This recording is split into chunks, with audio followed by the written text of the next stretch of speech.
Le Flash Info avec le centre de stockage de la Manche. Areva va pouvoir sous-traiter sa production d'énergie pour l'usine de retraitement de la Hague. La Cour de cassation a rejeté jeudi dernier le recours des syndicats de l'entreprise qui s'opposaient au projet de sous-traitance des chaudières à bois.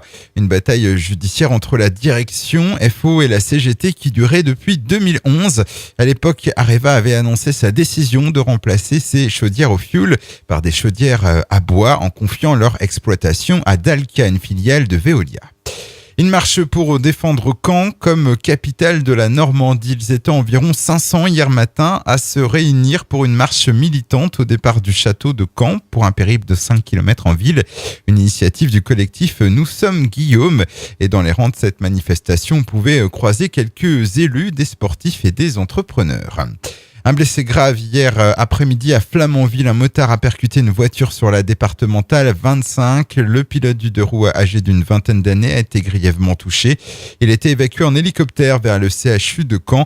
Dans la voiture, le conducteur s'en sort indemne. En revanche, sa passagère a dû être transportée vers l'hôpital de Cherbourg. Évacuation d'un marin hier. L'homme de 51 ans, membre d'équipage du navire Clémentine, un roulier de 190 mètres, se plaignait de douleurs abdominales. Un hélicoptère de la Marine nationale a été dépêché sur zone alors que le bateau se trouvait à environ 40 nautiques à l'ouest de Cherbourg. Il a été évacué vers le centre hospitalier Pasteur. Et puis de la Coupe de France de football ce week-end, 6 clubs manchois étaient encore en lice et ça passe sans difficulté pour Avranches qui s'impose 5-0 à Hérouville.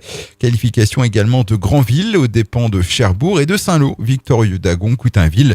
En revanche, élimination des Cœurs de Ville, défaite 4-0 face à Dives. Le Flash Info vous a été présenté par Landra, centre de stockage de la Manche à Digulleville. Pour en savoir plus et visiter notre centre, 0810 120 172, coup d'un appel local.